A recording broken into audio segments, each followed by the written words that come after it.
Yeah, hello all. In our continuation of our last video, which I have prepared for privacy information management system, so I have just given an overview of privacy related information. I've also given the GDPR related information, what actually the general data protection regulations are, and also in that video, uh, we have covered various privacy regulation which is available across the globe, because nowadays organizations are focusing on implementing various privacy controls in the organization. So there are lots of jobs are also coming in the privacy field. By keeping in that in mind, uh, I am preparing this video uh, so that you may aware about the various privacy regulations. How to actually, my focus would be there that how you people would implement this privacy standard in the organization. So in today's topic, we are going to cover the most important part of the privacy, that is called as privacy impact assessment. Some peoples are also called it as privacy risk assessment. In GDPR, they are calling it as a DPIA. DPIA is data protection impact assessment. So there are several names of this privacy impact assessment. Someone is calling it a DPIA, someone is calling it as a privacy risk assessment. So we need not to be confused, these are the terms same. Okay, now uh, the privacy impact assessment which we are going to cover, basically there are this is required in various privacy related regulation like your California Consumer Privacy Act, the Brazil General Data Protections Law, the EU GDPR, that is called as General Data Protection Regulation, German Federal Data Protection Act, Brexit. Brexit is that now Britain is no more part of European Union. They do have their own data protection regulations. So this is also one of the requirement from Britain side, and various privacy related regulations that are available across the globe. So this privacy impact assessment is going to cover all the privacy related regulations. The main purpose of this document, that this will provide you a guideline, or you can say guidance, that how to comply with various privacy related act and laws effectively by identifying various privacy related risks as a part of privacy impact assessment. So this would be the purpose of our today's session.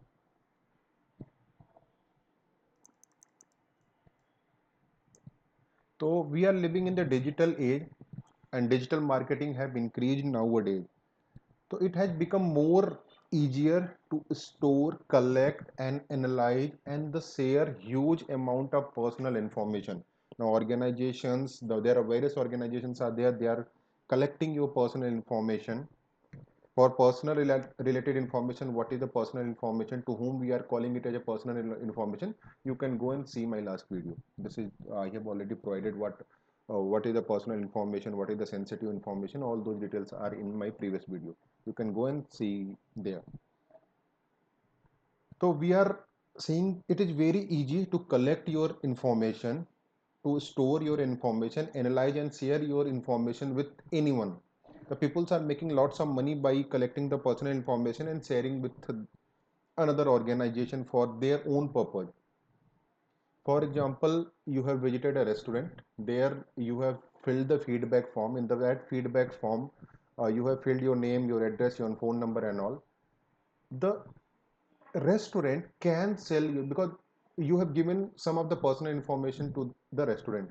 Now, restaurant can share your personal information to the insurance providers, or you can say to any organization who can focus you. They can do the telemarketing. If you have provided your email ID, they can do the mail marketing also. In this way, your data has been shared without your permission. That's why it's very easy for them to collect the personal information and share with anyone. It's a privacy impact assessment. It's a legal requirement also. As per various regulations, it is required that you need to do privacy impact assessment in case you are collecting any personal information or you are processing any personal information of the user. So that's why it's very important. Now, actually, what PIA is? A PIA is a risk management process that helps institutions or organization to ensure that they meet the legislative requirement and identify the impacts their programs and activity will have on the individual privacy. That's why PIA is very important. First and foremost, conducting a PIA means of helping to ensure compliance with. If you are doing the PIA, that means you are compliant with your legal requirements, various privacy related framework, your GDPR and also ISO 27701. ISO has also come up with a standard called it as ISO 27701 that is aligned with various privacy related regulations. Your institutions or program enabling legislation for protecting the privacy of individual also. That's why it is very important. So we'll see how to conduct the data privacy impact assessment, or you can say privacy risk assessment. So we'll first, I am going to give you the overview what actually the PI is and how to conduct the privacy risk assessment. Then we'll see uh, in detail that how actually you need to conduct the PIA, what kinds of templates you need to use, because if you are going to implement this within your organization, you need templates. For templates, I will also show you how to prepare the templates, what kinds of fields we need to capture. These are the things we are going to cover.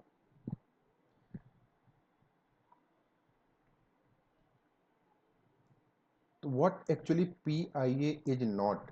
PIA is not a superficial legal checklist. It is not a legal checklist. And also we need to keep in mind that privacy impact assessment is not a one-time exercise. That doesn't mean if you have conducted a PIA while starting off a project, then all your project within your organization will be compliant. The PIA is a continuous exercise. It will depend upon your process to process. This is also not a marketing tool. This is also not a justification for the policy which and practices which we are doing in across the organization. So these are the things which are not covered under the PIA. Now we need to decide when there is a need to conduct the PIA or when PIA is required. The privacy impact assessment generally required when your program or activity may have an impact on the personal information of the individual. The directives on the privacy impact assessment require that institution conduct PIA. When we need to conduct the PIA? When personal information may be used as part of decision making process. The first one. The second one, when there are major changes to the existing program or activities where personal information may be used for an administrative purpose. Another thing, when there are major changes to existing program or activity as a result of contracting out or transferring program or activity to another level of government or private sector. These are the scenario when the privacy impact is required. Another thing is also when you are collecting the personal information of a user or when you are processing the personal information of the user, in that case privacy impact assessment is also required.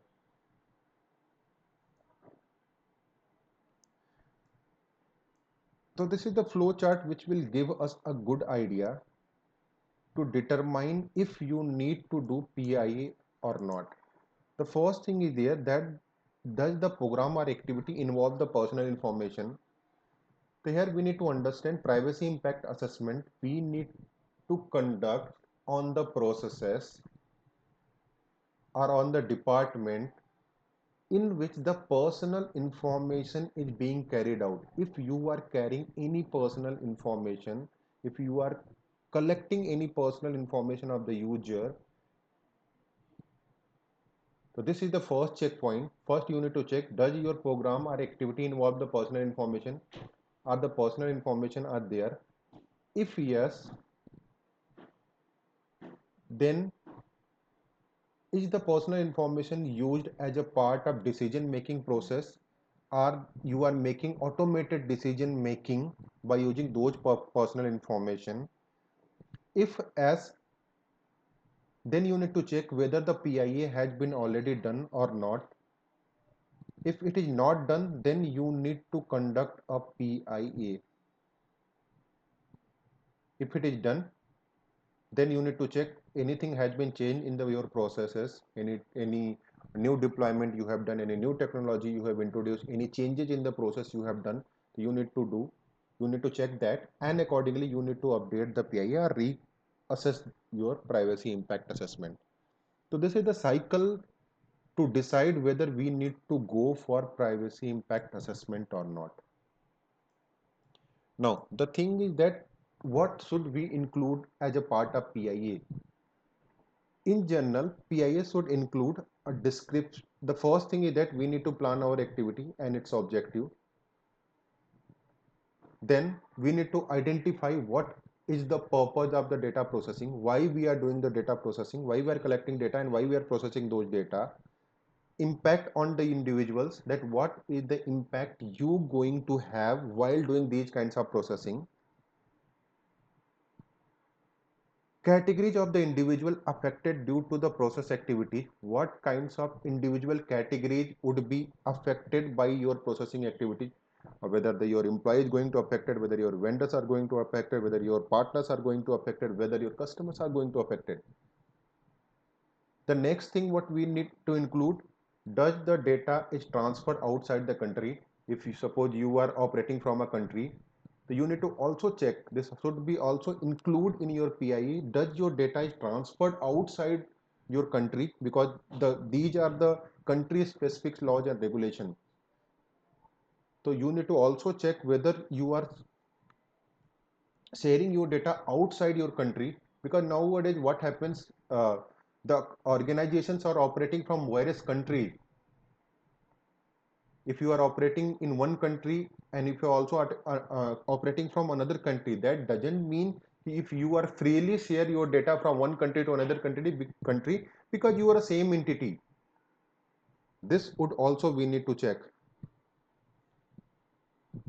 The major plan to minimize the impact and to comply, because when you are going to assess these kinds on these parameters, so there should be a measured plan. We need to come up with a measured plan that should minimize your impact.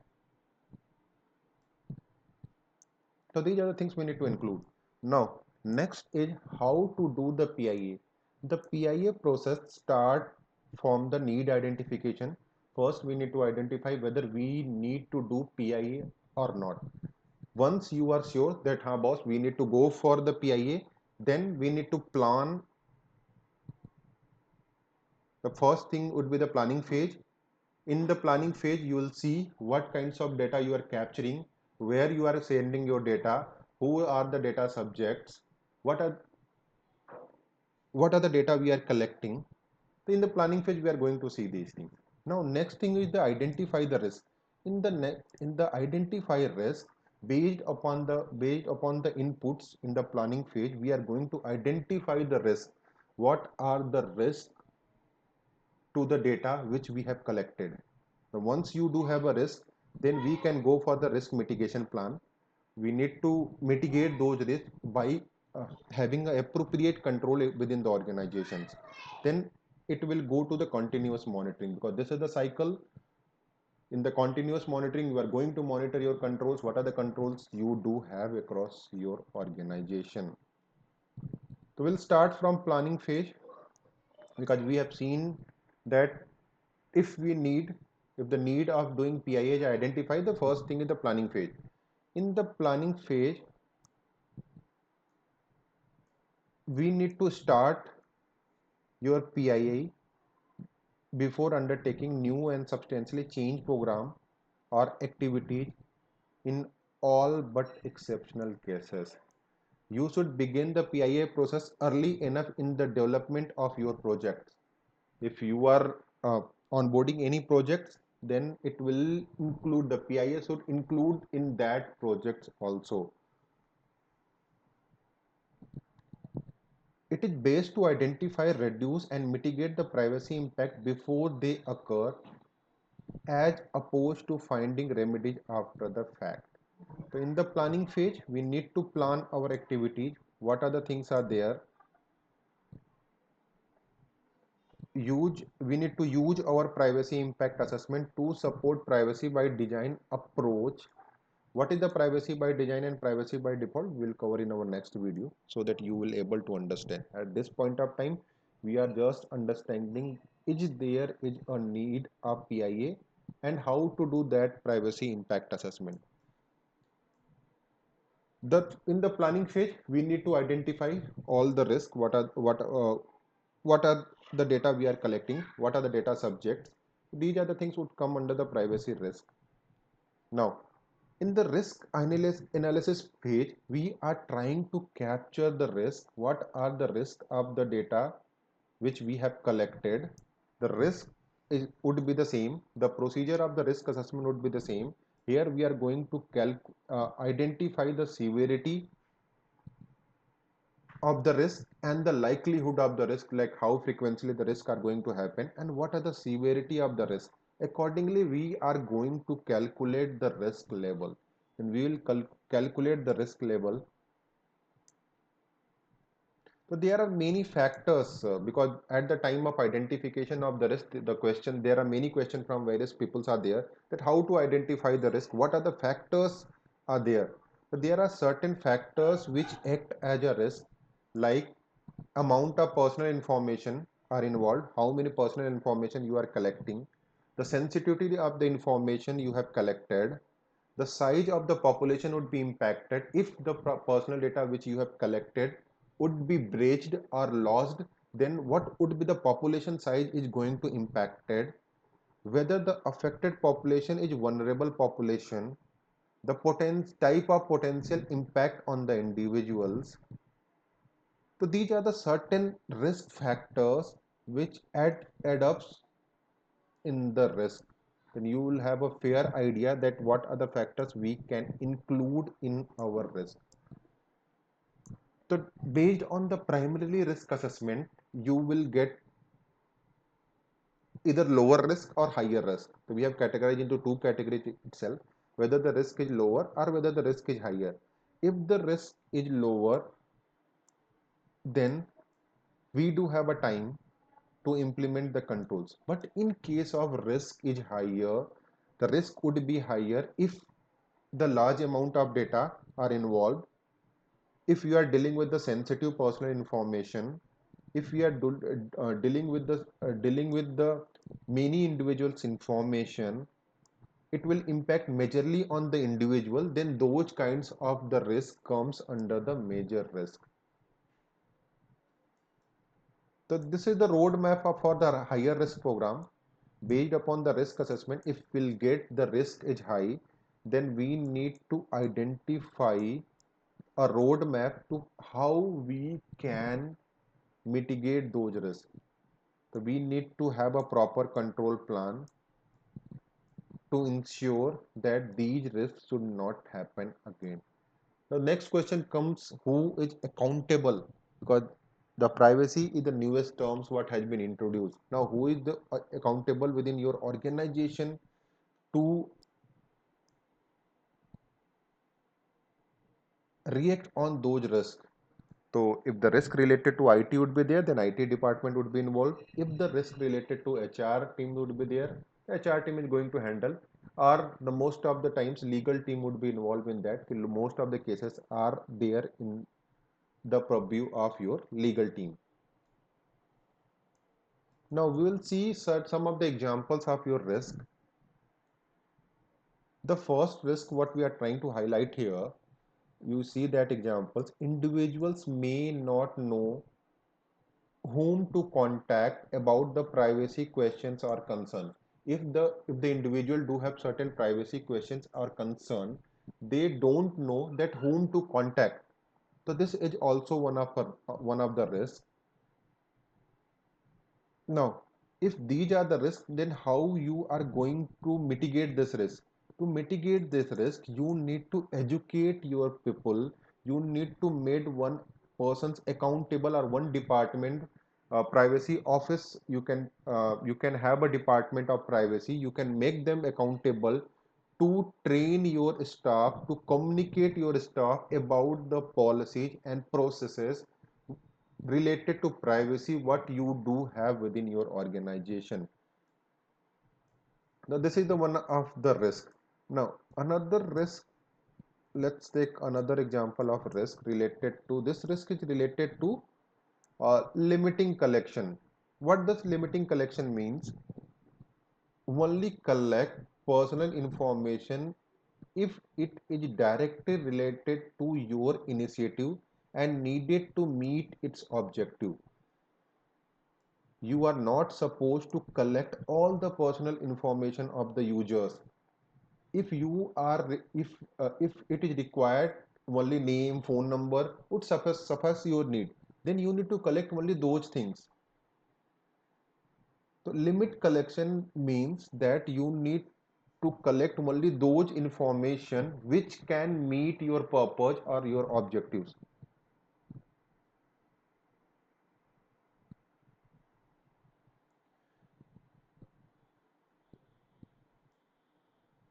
No,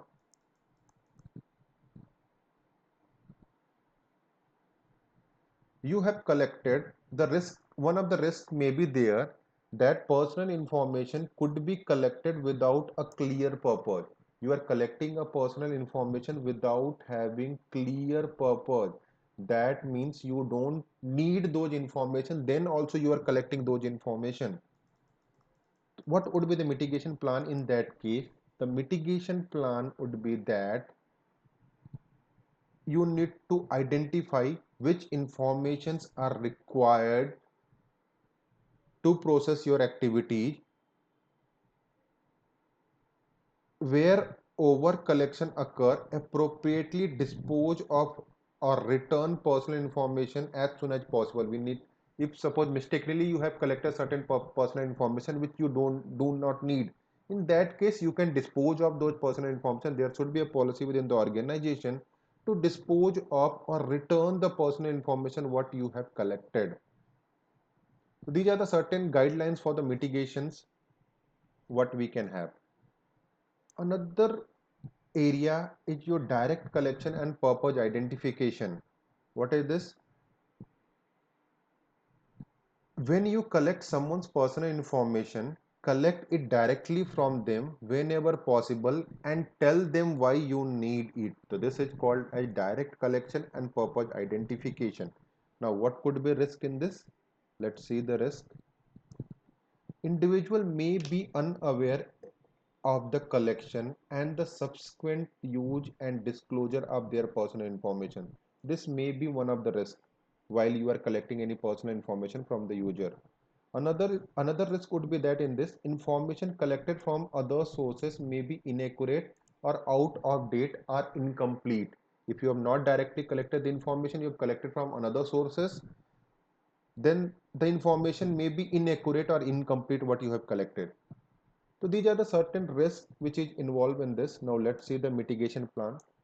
The first thing in the mitigation plan comes that you need to ensure you collected personal information from the reliable source only. The first thing is that organization need to ensure that we will collect the personal information from the reliable source.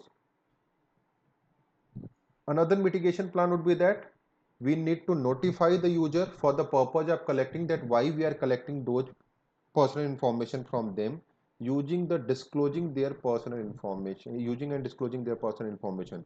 So these are the certain risk mitigation responsibility, mitigation things what we can mitigate the thing.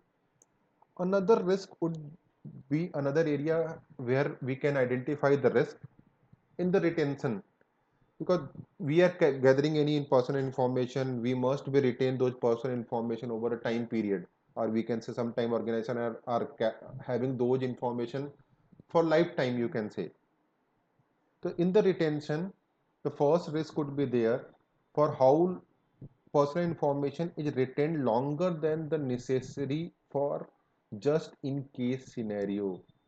This would be one of the risk. Another risk may be there. Personal information is not retained long enough to allow individual to obtain the access. In the first case, the risk could be there. You are retaining it for the longer period of time. Suppose as per your data retention policy, you have said that for 3 years or 4 years, I am keeping all the personal information.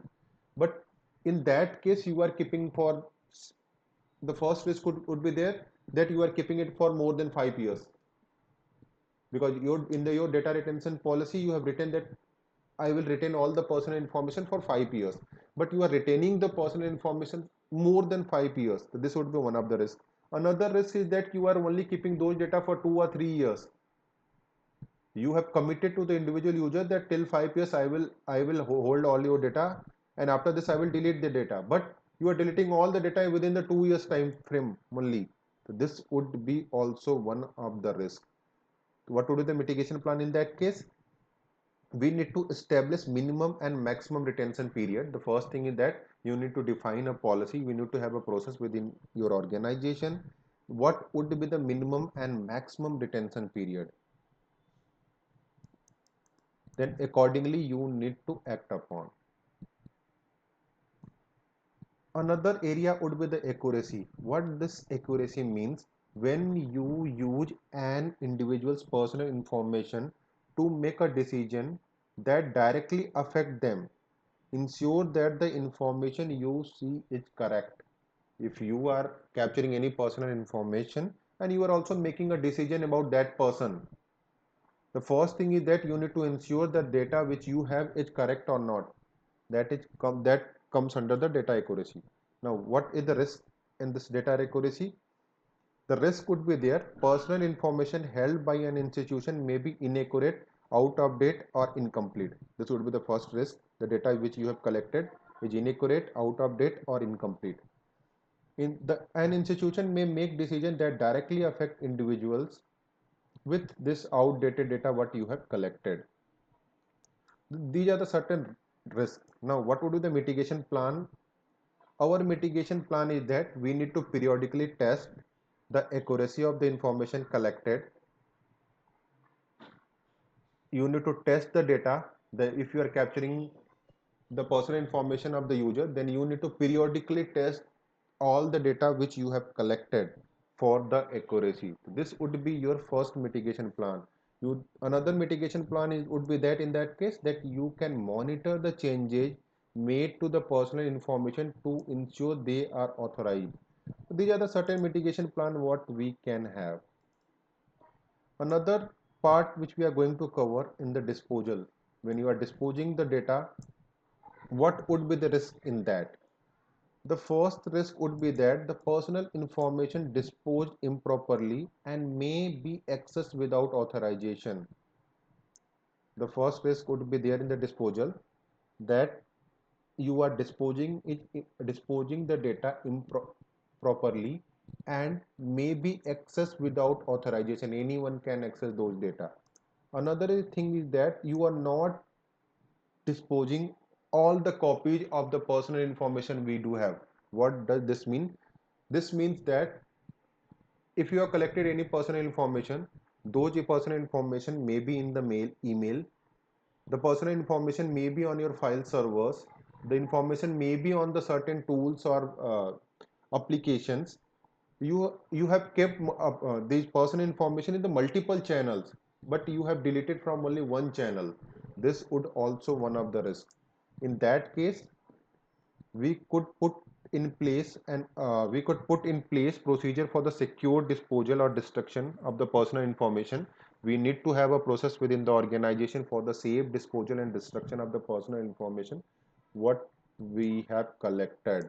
We need to also remove all the personal information. We need to ensure that all the personal information wherever has been stored should be deleted.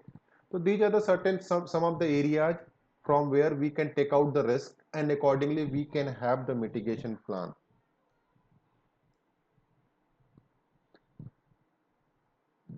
So once we do have identify the risk, then accordingly we need to mitigate the risk.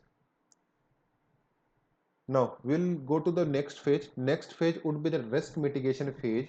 In the risk mitigation phase, we need to mitigate the risk by having appropriate control within the organization. We need to come up with an action plan that how we are going to mitigate those risks. Then accordingly, we will review those mitigation plan what we do have. Now this PIA part is completed. Now accordingly we need to prepare a report on the privacy risk assessment what we have conducted. And those report would be reviewed and approved by the privacy team of your organization. Now we'll see practically how to actually conduct PIA. This is the overview of privacy impact assessment what I have given to you. Now we'll see how to conduct this privacy impact assessment. So there are lots of tools are available nowadays. There you can use these tools also. Apart from this, this is the spreadsheet where I have put it all the fields which are required to conduct the privacy impact assessment. Now this is the first page of this privacy impact assessment. In this first page, first you need to capture the assessment name, to which process you are going to conduct. Suppose here I am going to conduct a HR process of the organization because they are collecting lots of multiple information. The assessment name would be the HR team of your organization. Assessment number you can give. Suppose this is the first assessment what you are going, you can give the first name. Department or process, because in the HR department there are various in the HR itself there are various streams or departments are there. You can here recruitment would be your one of the team. Your function you can capture. If the project would be there, you can capture the project name, who is the owner of the process. Accordingly, if the project related information will be there, then you need to capture when you have done the kickoff of your project. So these are the certain fields what you need to capture as a part of privacy impact assessment. This is actually project detail what you can say. Now another thing comes here is the screening question. In the screening question, we'll see whether this privacy impact assessment is applicable to us or not.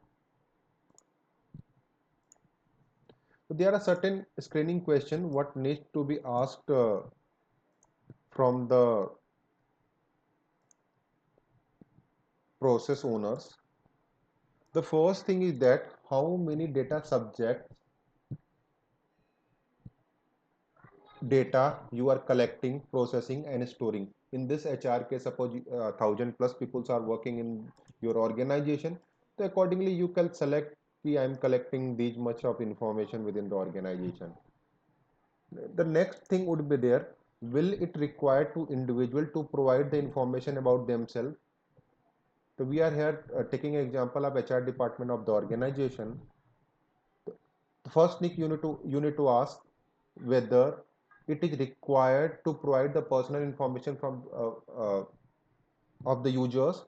Obviously yes, because if you are being recruited to in one of the organization, you need to provide certain personal information, certain banking related information, sometimes child related information if organization is giving you the medical benefits and all. This would be also your, this would be yes also. No. Does the personal data directly collected from the user? Are you directly collecting the personal information of the user? If yes, then yes. If no, if you are collecting from a third party service provider, sometimes organizations are having a third party service provider as a recruitment channel. In that case, you can select no. Another field would be there that personal data process, access and collect. Are you processing the personal data? If yes, then you need to capture yes. The next question would be there, which part of data processing in function and process? Next would be there, will it use information about individual for purpose it is not directly used for?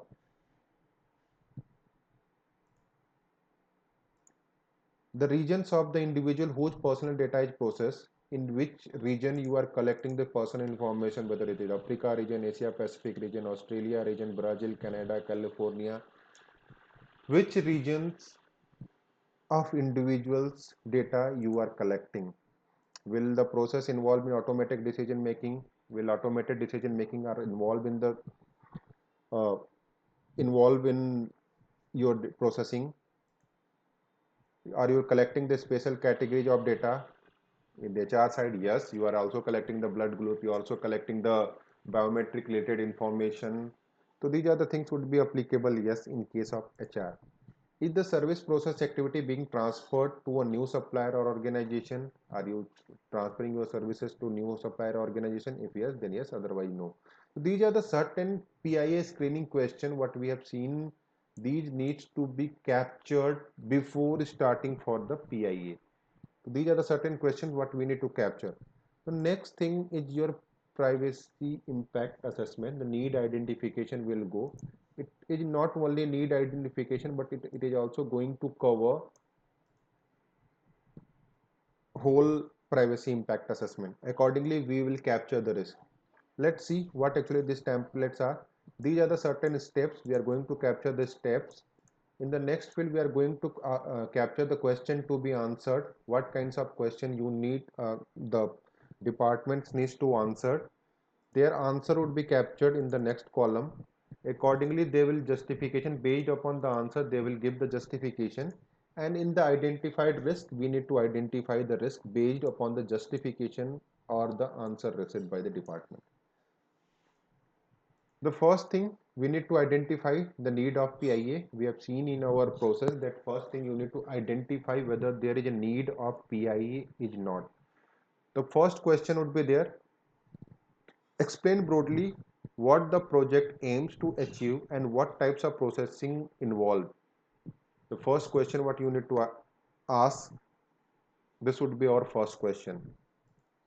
If answer would be yes, that this project, what kinds of data we are capturing for the project related requirement, then will need to decide that whether we need to go for privacy impact assessment or not. If the answer is no, then we will not go for PIA. We'll drop from the first question itself. Now in the next questions would be there. Describe the nature of processing. What kinds of processing you are doing, how you will collect and use, store and delete the data, what is the source of data, will you be sharing the data with anyone, you might find it useful to refer to a flow diagram or another way describing the data flow, what types of processing identify as likely very high or involved. This would be our second question, in which we need to describe the nature of processing what we are doing. Scope of processing, what is our scope, what kinds of data we are collecting, how much data we are collecting, how much time we need to keep those data. The next question is that we need to describe the context of processing. In the context of processing, we need to see what is the nature of your relationship with the individual, how much control will they have, would they expect you to use their data in this way. So these are the certain guidelines what we have given in this question. The next would be there, describe the purpose of processing. What do you want to achieve by this processing? What do you actually want to achieve? There are certain answers are there. If HR team is collecting the data for the background purpose, you can select the recruitment. Also for the direct marketing, you are collecting the data. For customer engagement, you are collecting the data. For finance related issues, you are collecting the data. For new product development, you are collecting the data. So these are certain auto populated fields are there which we need to select based upon the this. Now, who will be benefited while you are collecting this data? Who all are benefited? In this column, what we can see, whether individuals will be benefited, whether our organization would be benefited, whether the society would be benefited, or the government organizations, your local government officials would be benefited. So in that case, you need to select who all are be benefited. Now, what are the benefits of the processing for you? What are the benefits you are going to get by processing these kinds of personal data? Whether you are going to for theft prevention, you are going for research, we are for safety, for the personal development, for professional development. If you are hiring a candidate, this could be for personal development also. This could be for the productivity. This could be for the information security and all. Customer satisfaction also, if you are collecting the customer related personal information, this should applicable for the customer thing. What are the impact if the processing activity not performed? If you're not collecting any personal information of the user, what would be the potential impact you do have? You will be financially lost, you will be business operation you will not able to do, the economic and social disadvantage would be there. You can select the wrong candidate if you are not collecting the personal information of the user. So these are the certain things what we can do. The next question would be there, potential source. What is the potential harm if you are collecting any personal information? What would be the potential harm to the user? The potential harm would be your reputational loss, your financial loss, fraud would be there, identity theft would be there, loss of confidentiality would be there. There are certain things what we can capture accordingly. Category of individual who will be affected by processing this activity. If you are doing this processing activity, who are would be affected, whether your employee, your vendor, your customer, or your organization will also be impacted. Next question would be that processing undermine the rights of individual.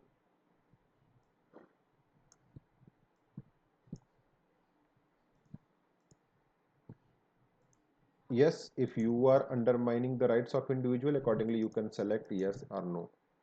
So this is the describing here in these questions we are describing the processing, what kinds of processing we are doing. Now next is our consultation process. In the consultation process, the requirement is there that whether you have consulted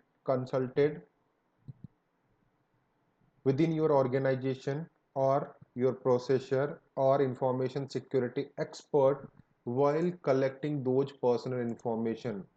If yes, you need to select yes. If no, then this would be the risk. In the first one also, if you are not processing the undermine the rights of individual, if yes, it's so good. If no, then it would be risk. It will be highlighted as a risk. So next thing would be assess the necessity and the uh, proportionality. Here the certain requirements are there. Here the certain questions what we need to ask. The first thing is that describe the compliance and the proportionality measure, whether the data which you are collecting is lawful processing or not, why you are collecting the data. These are the things you need to ask. Whether you have taken the consent from the individual, yes or no. Does the organization will ensure the consent being saved in line to demonstrate what individual have consented? Because if we are collecting any consent, and the consent should be also available, because as per the regulation, privacy regulation, the consent should be available also when it is asked. In that time you need to demonstrate this. If you don't have the consent with you, then it would be a risk. Necessity of this processing, why this processing is required, is another way. If you can do this without having without capturing the data, if there is another way, if yes, you can capture yes, otherwise it will no. The most important part is that where you are storing that data. Storage location is very important. Whether you are capturing the personal information in the application, database, cloud storage, hard copy you are taking, remote media you are capturing. So these are the certain locations where you are capturing your personal information. Do you have documented process in place to identify that only authorized person with valid business need may access to the data process or handled? If you do have documented process, yes. Who are authorized to see the data, to view the data, to modify the data? If yes, it's good. Otherwise, if no, then this would be a risk. When was the most recent access review was done? Because if you have given certain access, if you have implemented access control mechanism, then when the last access has been done, it was done within the 6 months, it was done within the 3 months. If it's not done, no review performed. If no review performed, then this would be the risk. No data is being shared with any other entity. Are you sharing any personal the information with your internal entity within your organization, or the person or outside the team? Then you need to select yes. If you are sharing, then this would be, there would be a risk here. If you are not sharing, there would be no risk. What are the external internal parties may have access to the personal data? Are you giving this access to these personal data to the other persons also? External party to whom you are giving, your customer, partner, leadership, external agency and all. These are the certain things what we can capture here. So accordingly, a risk could be identified. Are you collecting the personal data of the children? If yes, oh, that's very good if you are collecting the information. The next question would be there, have you taken the consent from their parents and guardian? If yes, then good. If no, then this would be the risk. Location where personal data processing take place, where you are processing this data, in which country you are processing this data, India, US, UK, Latin America, Australia, any. So accordingly, we need to capture these things. So these are the certain questions what we need to ask, whether you are capturing the data in the tools or an application, what is the data deletion process, what we do have, what is the retention period we do have. Accordingly, we can identify the risk. What are the information will. Now next and very important part is that rights of the individual, because there are certain rights has been given to the individual by these privacy related regulations. So how you are entertaining those rights? Do you have a data subject request? How you are handling the process? How you are training, how you are training your or educating your employee related to the data subject rights what they do have? Suppose one of the right is the data deletion rights has been given to the individual. If the individual, how individual will come to you and ask that he will use the rights of data deletion? So you need to have a certain platform, you need to give certain platform to the users related to access request, because they can raise the data subject request to you. If it is there, it is well and good. If it is not there, then this would be risk. Are the employer aware about reporting the incident? Because there should be data breach also within the organization. Do your employee are educated enough to report the incident? If you are sharing the personal information with your user, then what, sorry, with your partners, your vendors, then what are the measures you have taken? What are the measures do you have implemented? This is also being very important, whether the data uh, whether you have signed an agreement with the vendors or not. These are the things would come under the, if you are sharing this with the processor. Whether you are sharing the data cross border transfer is happening or not. If the cross border transfer is happening, if you are sharing those data with another country, in another country, this would be also one of the risk here would be highlighted. Accordingly, we need to come up with the control. How do you safeguard the international transfer? What kinds of controls you have put it? So these are the certain things, certain questions what we need to ask.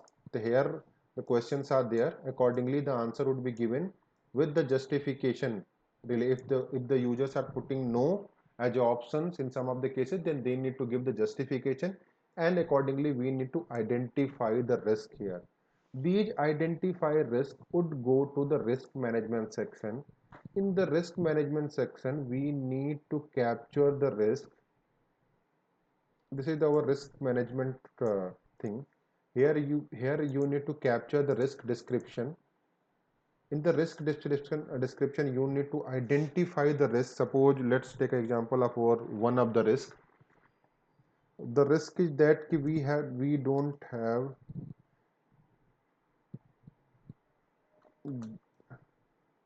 let's take example, data access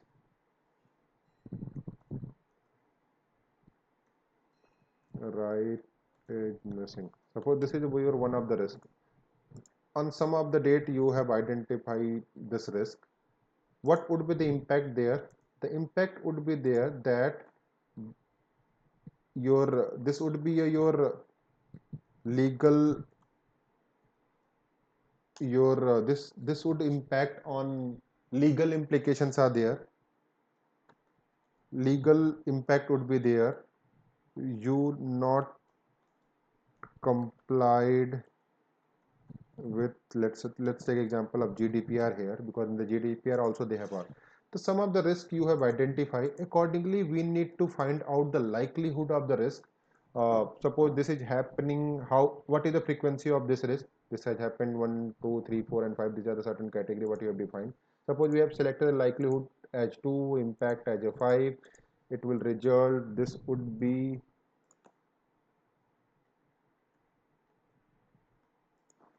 your risk value would be likelihood multiplied impact. Risk value comes to 10. Then accordingly your priority of the risk would come. Now once you suppose this is high risk, what we have get, if we'll get the high rate risk, then accordingly we need to identify treatment option. There are four types of treatment option. If you people have done the risk assessment also, there are four types of treatment option would be there. Whether we can avoid the risk, whether we can transfer the risk, whether we can mitigate the risk, whether we can accept the risk. Suppose we have selected, because this would be mitigated because this is a legal requirement, so we need to have a risk mitigation plan and the contingency plan. There are two plans are there.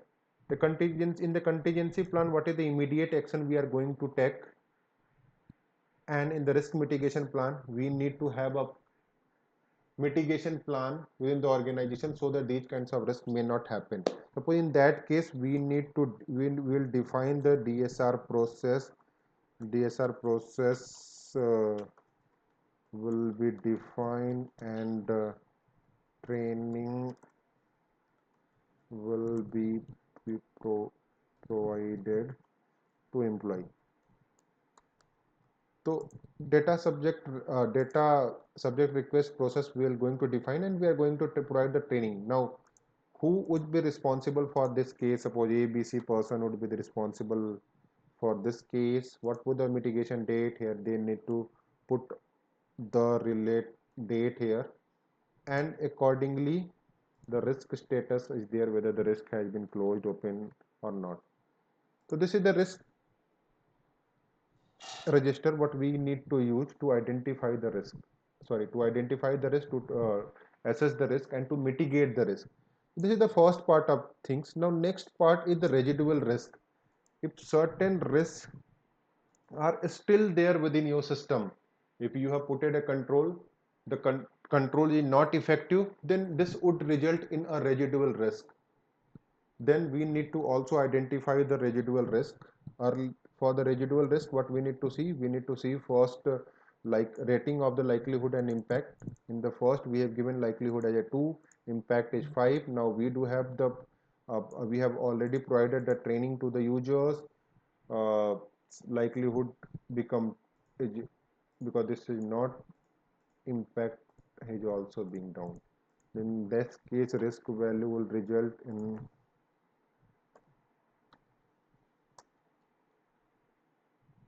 2. Risk priority is low.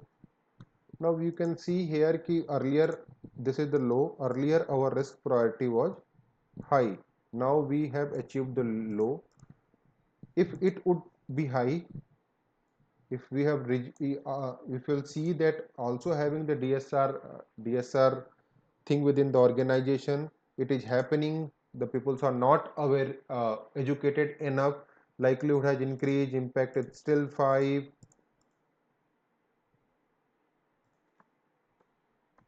still 5. Then earlier the risk value was 10, now the risk value is 20, it has also high. In that case there would be a chance of residual risk. Then in that case, in the residual risk scenario, we need to identify the risk mitigation plan. Accordingly, we risk responsibility target and status. This is the risk what we are going to identify. So this is the overall brief what I have given to you related to the privacy impact assessment, or you can say privacy risk assessment, or DPIA, data protection impact assessment. So various terms are used by the various regulation, but this is the things what you need to conduct as a part of privacy impact assessment. Now, after privacy impact assessment, we need to go for record of processing activity, that is called as ROPA. We'll see ROPA also. We'll see the uh, data DSR also, how to implement this data subject access request within the organization. In our next video, we are going to see record of processing activity and various controls as a part of privacy related regulation across the organization. If anyone's want this template, they can ping, they can comment in the chat box. I will give it to them. They can comment in this YouTube also. Thank you for the day. Bye.